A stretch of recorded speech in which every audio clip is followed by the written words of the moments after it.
March 8th, call this meeting to order. Begin with a roll call. Trustee Ron Wilson. Here. Trustee Hartley McIntosh. Here. Trustee Neil Gaynor. Here. Trustee Kyle Mays. Alternate trustee Scott Haynes. Here. Trustee Ted Stanley. Here. Trustee David Smith. Here. Trustee Hugh Connett. Here. Trustee Bob Lux is here. Trustee Paul Martin. Here. Very good. We have a quorum. We have an agenda.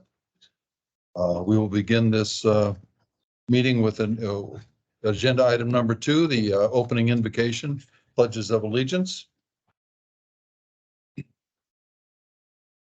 Heavenly Father, we come to you today as an assembled body. We humbly request that you bless our meeting, our community, and our nation. Help us to work diligently, always for the common good and in the best interest of those we have been elected to represent. Guide us to be insightful and prudent in our intentions, visions, plans, deliberations, decisions, and their fulfillment.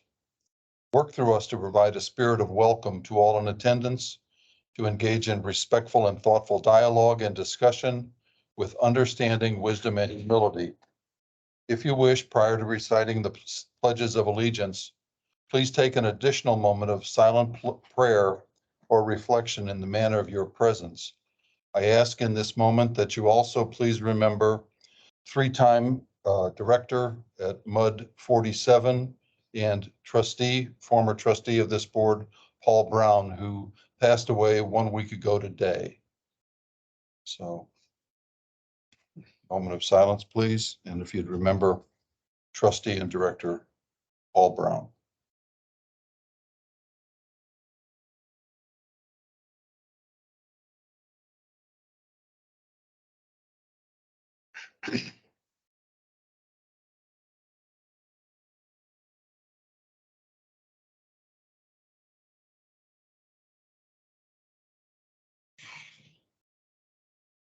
Thank you. Pledge allegiance to the flag of the United States of America and to the republic for which it stands, one nation, under God, indivisible, with liberty and justice for all. Texas flag. Honor the Texas flag. I pledge allegiance to the United States, one state under God, one and indivisible. Thank you. We have some guests in the audience. Welcome. And we have one of the guests who wishes to address the board, and that is Arthur Bradehoff. Arthur? Good evening. Thank you, Mr. President, trustees, thank you for the opportunity to be here tonight. I'm here as a taxpayer, ratepayer, and resident of Woodlands. Maybe tomorrow in the community impact, the headline will read, WWA trustees and MUDs approve the next step in building a new wastewater treatment plant. Maybe that's the headline for tomorrow. But there's always a story below the story. And tonight I'd like to share about dedication and commitment. Everyone in this room, both elected, staff, and our long-term partner, are examples of dedication and commitment. I also like to share a story about Paul Brown, my friend. And as Bob mentioned, he was a director on MUD 47 and a trustee for some of his service here. After the 4th of January, I got a call from Paul Brown, and we talked every day. And he called up and he said, you must take me to the meeting on January the 10th, which is the last task force meeting. Why do I have to take you? He says, if you don't take me, I'm going. I have to be there for the community because it's our last meeting and there's 3 crucial votes that will come up at that meeting. I says, okay, I'll take you because you're in no shape to drive. So I pick him up that morning at the 10th and I take him to the meeting. Well, let me tell you, he was challenged to be at that meeting and some asked, is he okay? Well, all I could say is he's challenged. He wasn't able to speak much in the meeting. I know he wanted to talk much. He was able to muster enough strength to take those 3 votes and vote in the affirmative because he served on that committee for a whole year. He was dedicated to that task and he was committed, but he wouldn't let his own struggles keep him from that important meeting. So maybe tonight, he's sitting next to St. Peter and he's watching the vote here that I know this board will undertake.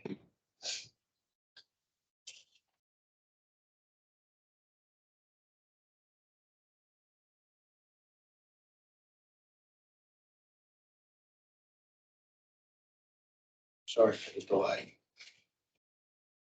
And again, I'd like to thank you for the opportunity to be here to share that story. And I look forward to the work you have to do tonight. So thank you very much. Thank you, Arthur. Very good. We're now to the consent agenda, which is items 4, 5, and 6. Pages 1. 1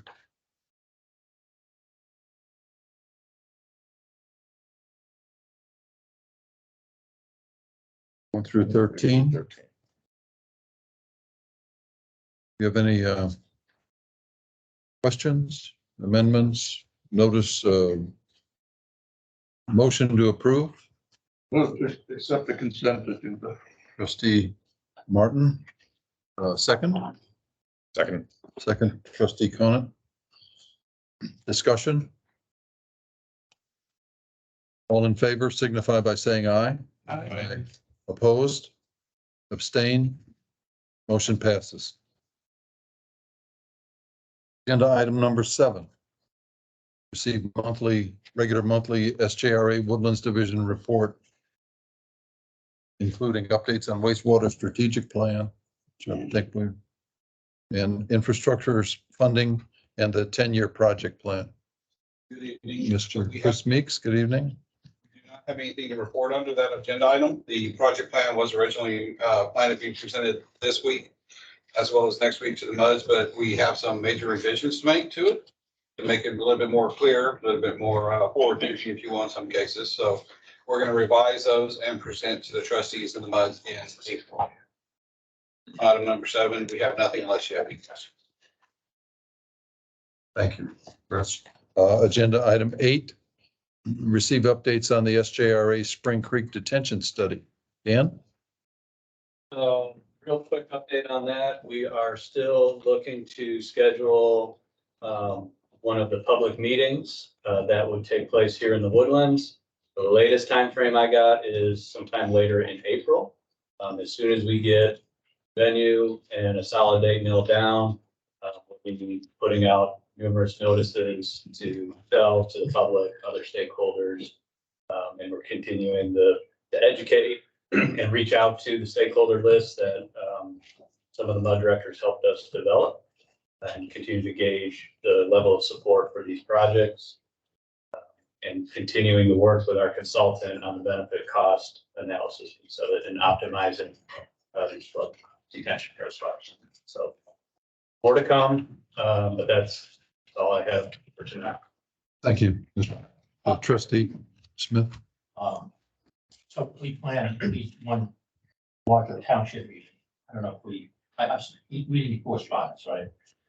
It looks like, if I have some of the associations or some meetings with them. So I think the first step, so per our grant text bar development board, the plan is to do 3 public meetings. We completed the first one out in Waller County. The second one would be this one coming up here tentatively late April. I think we plan to utilize that timeframe to bring in as much as we can from the community. So having those contacts with the HOAs, et cetera, we'd be reaching out to all those that we can gather up to get as much interest as possible to bring people to that public meeting. If there needs to be follow-up individual meetings with certain HOAs, other groups, we're more than happy to do that. But I think the first stab at it is try to get as many people at that open public meeting for education purposes, and we're happy to do follow-ups after that. I would just suggest that you can talk with them. Sure. They have an agenda for the next couple of months. So if we're going to attempt to meet some of the village associations, I would reach out further into it and put a timeline down. I mean, these organizations need more than 20 days notice or 30 days notice to make time to their agenda. And that was the reaction in talking to Sterling Ridge today. April, May were kind of full. Sure. So I think I'm gonna try to do that, be good, let's put a strong in now. You wanna sign up? Here's the meeting. Okay, yeah, if you're getting information like that, that you feel a strong interest in certain village association, HOA, whatever it may be, that wants us to come in, and it takes time to get on those schedules, let us know, and we can start working with them. If you just, you're thinking of April, then maybe May, June, just publicize the schedule, say, hey, these are tentative times. And you can kind of look at when the village associations meet. And we can get on the agenda. And that way, you have a small crowd, I think maybe 25 people roughly. And you can share their thoughts, but when I tried, the issue was, hey, we need more notice. Yeah. Appreciate the feedback. Thank you, David. Thank you, Dan. Agenda item number 9, consider an act on the SJRA fiscal year 2022 excess funds. We have a recommendation from the Audit and Finance Committee regarding that matter. Ron, could you please fill us in on that recommendation that came from the? There's $370,000 that could be returned. Chris has picked out a couple of projects that could be used on. If the money is returned now, we just pay it back next year. And so we've done a whole lot of shifting for no real reason. So our recommendation is, as before, was to not ask for the refund. Keep it in the escrow accounts. Anything to add to that? I have not. Yes, sir. Where do these funds come from? The excess funds, how were they paid into the river fund? Through the water and wastewater wholesale rate. So essentially, at the end of the day, we hit 0, right? And so anything above 0 is. Further questions? David, anybody? Okay. We have a recommendation from the Audit and Finance Committee. Requires no second. Further discussion on this matter? All in favor signify by saying aye. Aye. Opposed? Abstain? Motion passes. Thank you. Agenda item 10. Consider an act on the SJRA wastewater treatment plant strategic plan. Dan, you're back again. Again, I do want to say there was a handout tonight. If you did not pick one up, let me know. We got some extra references. Please.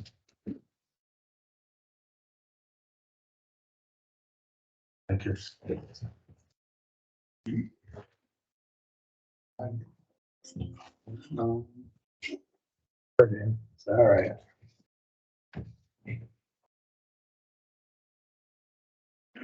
So wastewater strategic plan recommendations.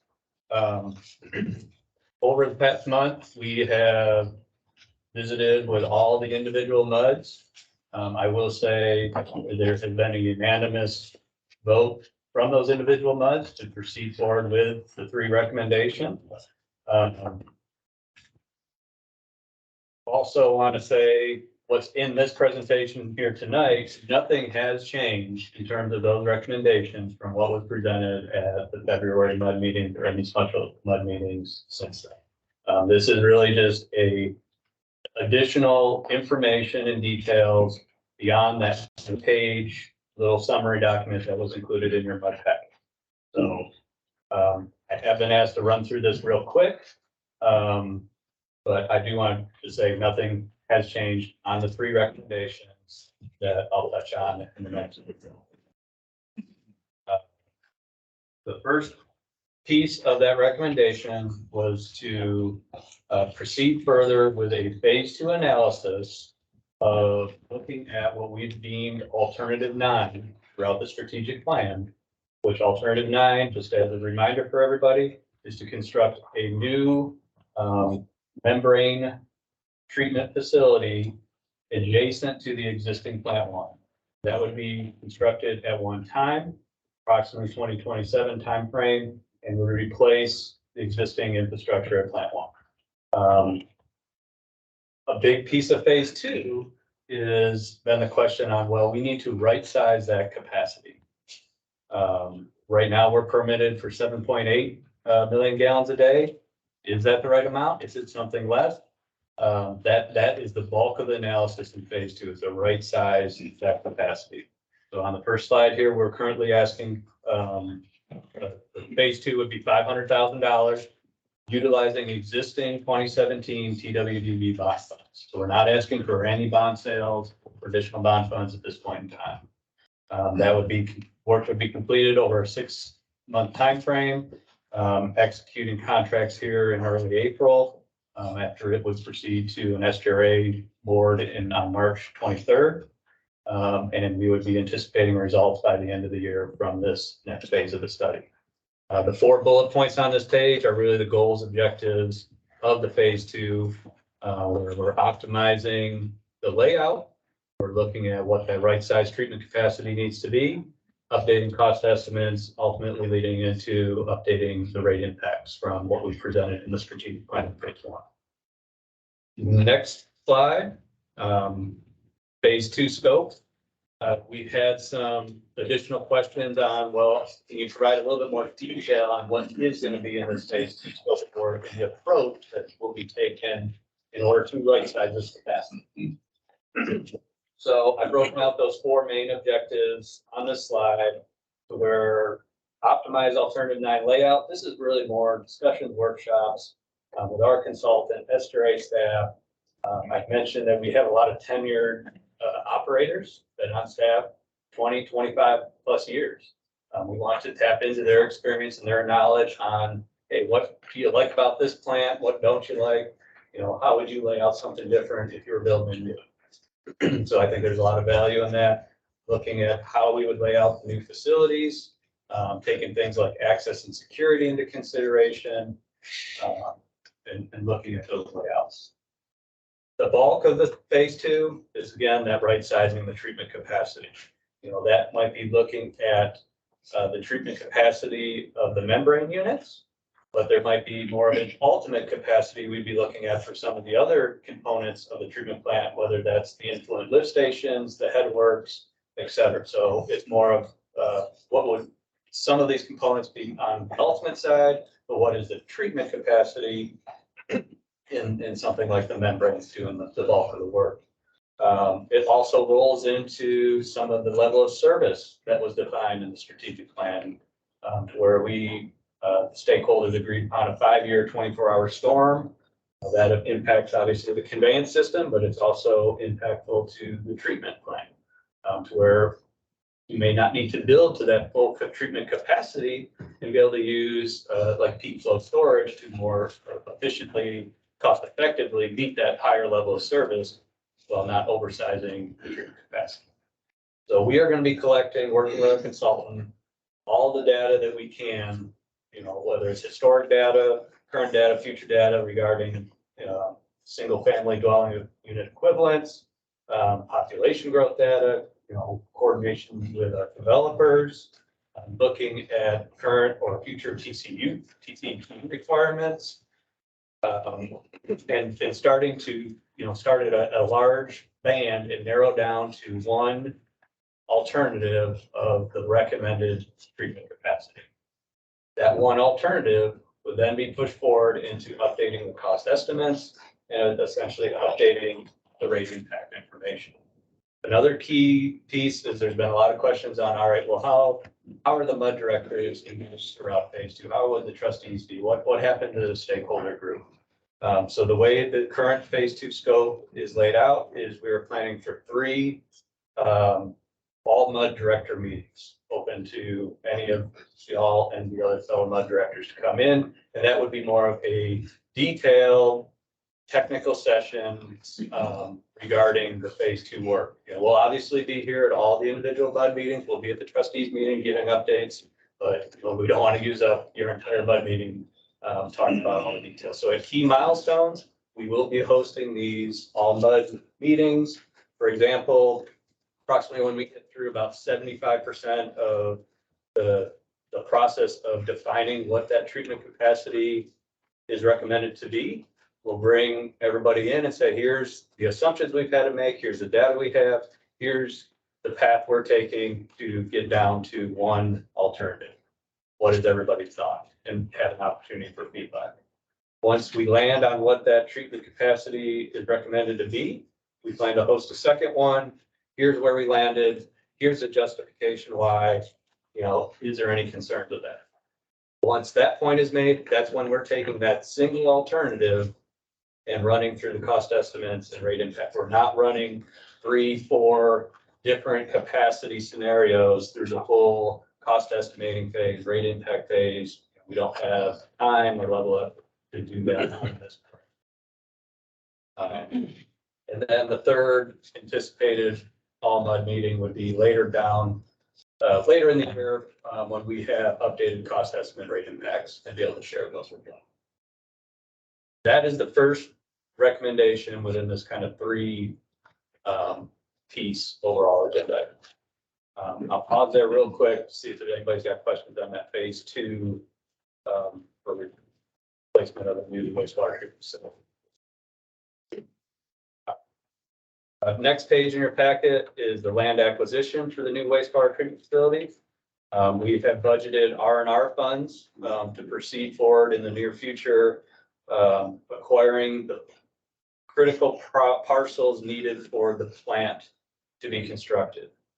In the future, there may be additional land acquisition for a conveyance piece or further north of the existing plant, but the priority is looking at those parcels east of the existing facility, which were required by the 2 remaining alternatives that came out of the strategic plan. So this is getting a team on board of legal, kind of program management side, appraisal, survey, environmental management, et cetera. So there's a lot of pieces. We're hopeful by this summer, we're going to have the team on board, contracts in place to proceed with that land acquisition. Then the final slide is the third piece of the overall recommendation, and that is to proceed with the conveyance preliminary engineering. This is, I would say, a value added idea that came out of the strategic plan. This was not something that we anticipated going in. This started out as a consolidation study. Through the analysis, our consultant came up with this concept of putting in a deeper all gravity line and have the ability to eliminate up to 5 lift stations currently within our system. Doing the cost benefits of that, long term, it brings a lot of value to us. So the next phase in that is really, we're looking at about $1.5 million of, again, existing 2017 TWDB bond funds, and get a consultant team on board to start engineering services, looking at taking this concept that grew out of the strategic plan and doing really a fatal flaw analysis. Is there anything that would basically say this is not feasible, or this piece of it may not work? Looking at an additional route study. What does the flow line need to be to make all this come together? Survey services, geotech services to see what the soils are 30, 35 feet down, crossing potentially under pipelines, the creeks, et cetera, and updating cost estimates associated with those. So that is the next step on this conveyance engineering. So those collectively is what we're recommending to proceed forward with. That is the stakeholder recommendation. And I'd be happy to answer any questions. I'd just like to make a comment if I could. I was one of the ones who was kind of digging into this. I was late to the game and really trying to understand it because I wasn't really on the stakeholder committee and had a lot of questions. And our board at 47 wasn't ready to vote last month. So we had another session with you, a few of us did. And we had a special meeting yesterday. I want to thank you, Dan and Ed and the team for putting this additional information together. You said there wasn't new information. There was, I think, in my view, a lot of new information at a level of detail that really helped me understand not just the budget items, but the schedule, the timeline. 2 really critical points to kind of get it squared away in my mind. Is this a 1 year, 2 year, $500,000, $1.5 million? The conveyance had a cost in it, of $1.5 million in this report. It wasn't there in the beginning. I'm not blaming you on that. I'm just telling you how beneficial that was to me and to our board. Our board got on 100% and walked away after meeting with you was like, oh, now I get it. So I think the message I would just pass on to you is the communication material that you put together for at this level, because I think not every board member wanted to see that level of detail. I get that too. So you have to kind of strike that fine balance. You're meeting with all of us and then you kind of have these sidebars. I think this strikes the right balance. I think it was right on target and you got us there. And it was a pretty diverse group of kind of level of knowledge of project management in our group. And you got us all there with this level of detail, which I don't think was too much. As an executive committee or a board of directors, I think you hit it right on. So thanks for getting us there. And just maybe in the future, kind of use this as somewhat of a template. Words kind of just written out versus bullet items and really getting down to the detail. I think that we need to see and kind of take home to our constituents. So thanks for that time. I appreciate that comment too. You know, we recognize as you too, is just, this is a big project. This is really painting a path for the wastewater services here in the Woodlands. You know, we want you to be informed. We, you know, have no problem taking the time to provide that to you. So when you're asked questions by your constituents and residents, you know, you're able to answer them. Yep. Not a problem. So when it's a vote, Yeah. Right. Start it up. As soon as Hugh makes the motion. I think we've all been directed by our Yes. boards how to vote. We're going to act upon this, the implementation of the strategic plan. How was it identified? Number 9? Phase 2. Dan, what was the correct number? Option 9? We refer to it as alternative. Alternative 9, which was discussed and we've been educated. We brought it to our boards and our boards should have, and I believe did, instruct us all as to how to vote. So if make that motion. I'd like to make a motion that we pass the phase 2 plan as presented. Second. We have a motion. We have a second. All in favor signify by, is there any further discussion? Hearing none, all in favor signify by saying aye. Aye. All opposed, abstain. Thank you. We crossed the major Rubicon, if you will. Yeah. Well done, gentlemen. Thank you. Thank you for all of us participating in this. It was a big effort. It's probably one of the biggest projects we've brought before you all. Yes, we had the GRP, but that wasn't directly with each of the months. So we do appreciate your participation and the input because it has helped us grow in our presentations and in our preparation. Yeah. Thank you. Excellent. And thank you back for all the hard work and diligence and education that you provided to us and consequently to our ratepayers and customers. Okay. Agenda item 11, receive the attorney's report. I know.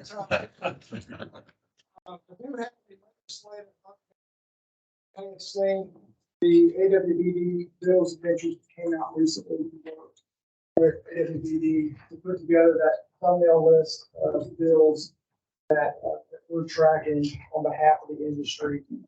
Through the end of February, there have been a little over 4,000 bills introduced. That's about on track. Bill deadline to introduce legislation is March the 10th. Still a couple weeks, almost a couple weeks as of the time of that snapshot. Last couple sessions, the number of bills introduced range from 6,000 to 7,000. We quick to remind boards that the passage rate, the ultimate passage rate is generally around 15%. So 85% of these are not going to pass. So when people start to get really concerned, well, what about this? We're going to wait to see what gets assigned to committees, what actually gets committee hearings. It's got to make the full round to one side and the other. So always temper a bit of caution at this stage of the session. It's still pretty early. A few highlights to touch on with y'all. You may have seen there was a pretty good write-up in the Chronicle yesterday or today about the competing proposals in the House and the Senate for property tax reform. You recall all of you Senate Bill 2 back in 2019, it was the Property Tax Reform Act. Made a lot of changes, dealt with rollback rates and developing districts. We deal with that every year now.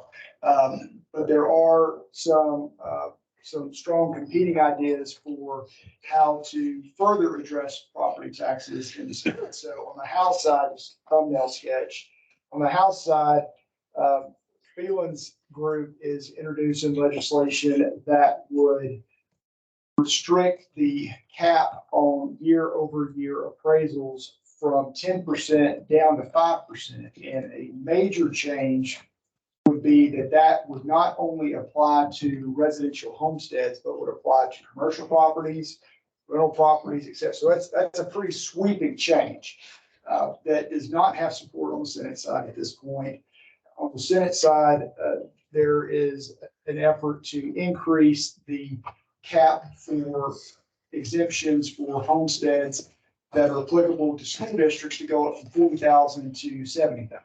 So we'll see how that plays out over the course of the session. If the move to reduce the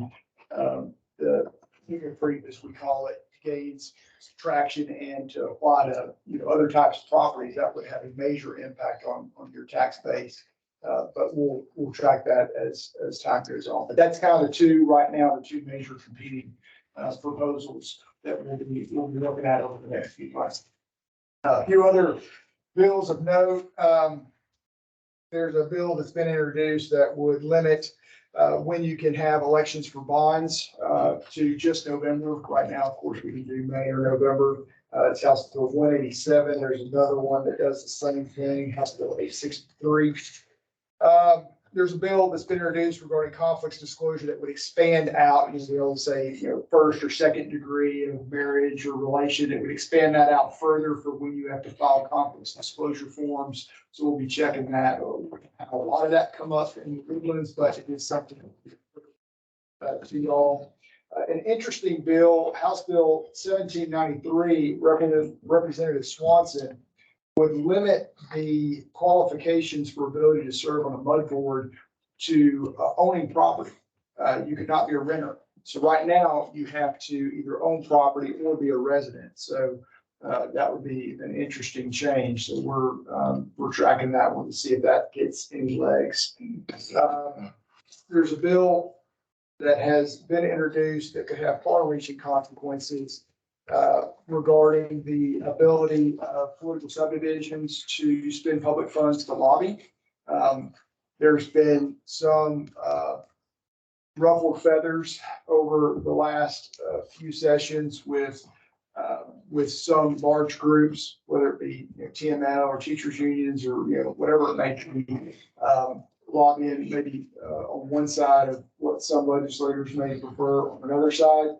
But that would be a major change. This would be the third time this bill has been introduced. So we are expecting that anything can happen, but are expecting that there would be some version of this passed.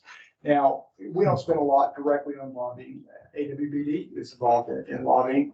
So it's unclear to what extent, how far out that would range. Would be paying dues to a trade organization that lobby. Would that be appropriate? There's it depends on how far out this goes, but on items that are of significant interest to political subdivisions, whether it's MUD or otherwise, it would put those entities at a significant disadvantage to private groups because they would not be able to hire lobbyists. You could send representatives directly up there, but you wouldn't be able to have boots on the ground as a lobbyist, having lobbyists there. So that could be a consequential bill for political subdivisions in general. So we'll be tracking that one pretty closely. That is Senate Bill 175. There's also a bill that would require commissioners court counties to approve any MUD projects, paraphrasing that gets into a little more detail. That would be over $100,000, but there's bracket language in there that requires for the county to be less than 250 square miles. So Montgomery County is over 1,000 square miles, so it wouldn't affect us. But if you're looking at the AWBD bill, just know that one, as currently drafted, did not impact us. That is House Bill 1916, and that's on the AWBD summary. Another bill, there's kind of a suite of bills that would modify the notice to purchasers, the types of disclosures that have to go to homeowners when they buy property in the mud. You know, right now, there's a form document, the language is detailed in the water code about the language that has to be provided to people when they buy property in the district. You're buying property in the mud. The mud has this tax rate. And we have to change that every year when we adopt our tax rate. It has this amount of authorized bond, issued this amount of bond. So there's a suite of bills that would potentially alter or increase the amount of disclosure that would be required. We're tracking those as well. There's also some bills that would modify SB2 from 2019, some of the calculations for rollback rates. I'm not going to get into from that because it's a suite of them and it's really kind of a crapshoot at this point where that ends up. But there's several bills introduced there that we'll track in session also. Couple bills of interest, or I guess 3 related groundwater districts. Y'all ask about that from time to time. One bill, House Bill 2443, would provide a process for people who have, or persons who have groundwater rights in a particular district to be able to petition for a rule change, and there's certain requirements for what the rule change would have to involve. Not sure what the viability is on this bill at this point. We haven't seen it go to committee yet, so we'll see. That was introduced by Tony Harris.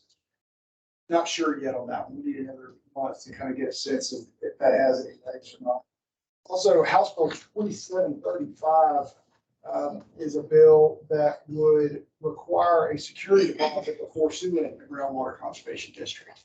And the security deposit could be a bond or a deposit that the groundwater conservation district would set the amount of that in most cases could exceed $100,000. That's still pretty significant amount. So we'll be tracking that one to see how viable it is as well. And then Senate Bill 156 is similar to 2443, providing a path to a petition for rulemaking change by landowner.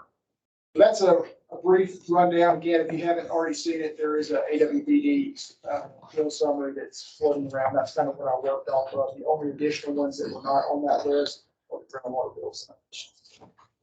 Happy to answer any questions here y'all have. Hunting season in Austin. Yeah, thank you. Thank you, Brian.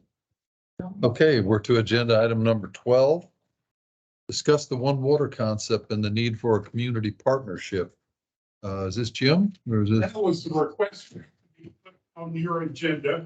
I think it's kind of timely, maybe. You may have heard the Woodlands Township is talking about the one water concept again, and I think we're going to consider acting on that at a future meeting. But there's been some interest about maybe reorganizing the idea that waters are connected, stormwater, groundwater, storm drainage water, and there may be some value in having a community partnership, a one water planning partnership for a regional one water planning or community planning one water, just to keep the topic in the forefront. So I think it was put on your agenda just to get some discussion and feedback from the trustees.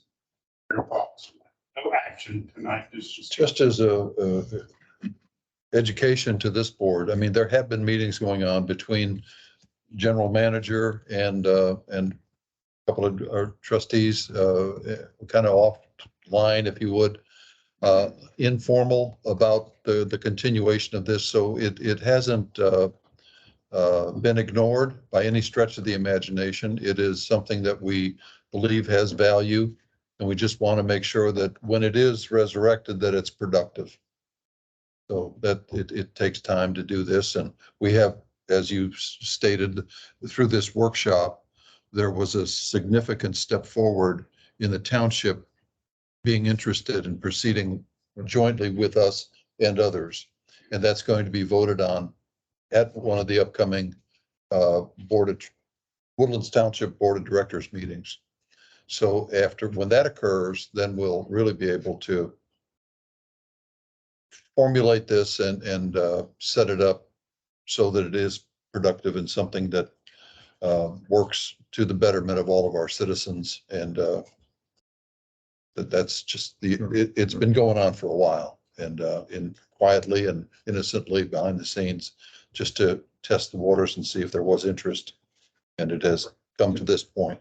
We talk about just in the Woodlands, not Montgomery County, just a township issue or not?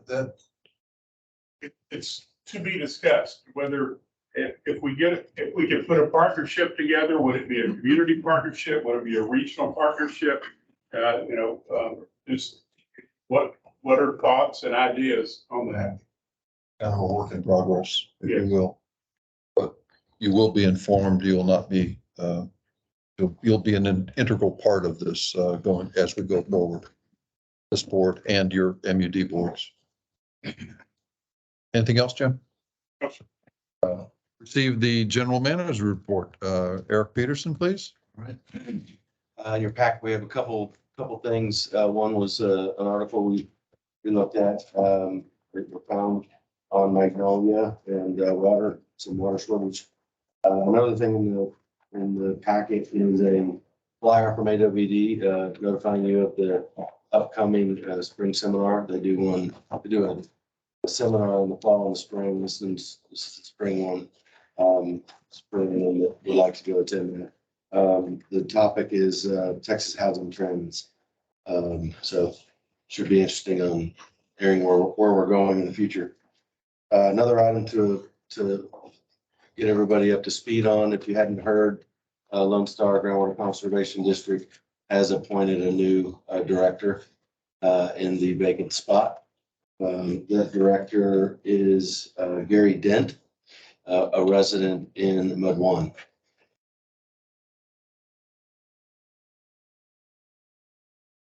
Anything else? That's all I have.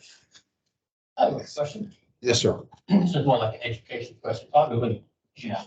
Does the WWA sell any water to a customer who's not in a mine? No, not the Woodlands Water Agency. The Metro Center Mud District does have a customer that's outside of their mud, commercial customer off a research forest, but that's the only one comes to mind. There may be one more. That was for trailer park. So, well, that's right.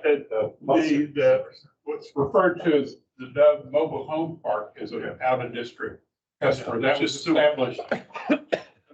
Sewer for them. Woodlands Christian Academy is outside the district.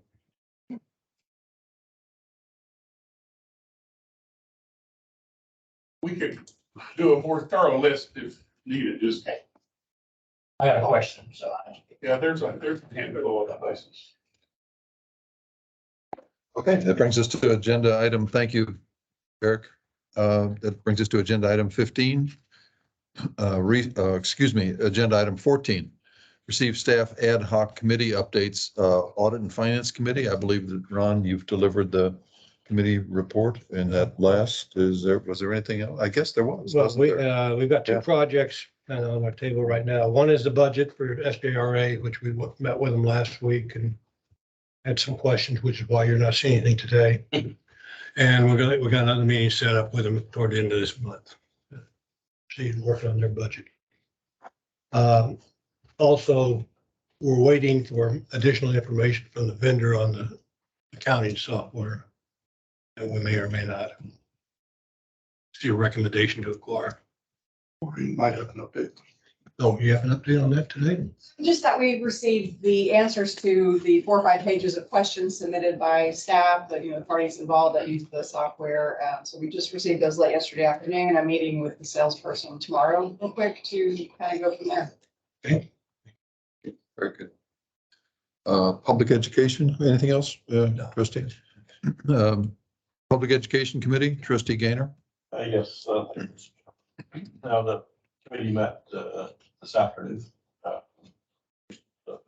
business was to review first quarter communications, and John and staff used an excellent summary, and hopefully that's made available to all MUD directors, showing clearly what is being communicated to all of the members, all of the customers in our area. We also are looking forward in this, the second quarter that we're into now on educational messaging.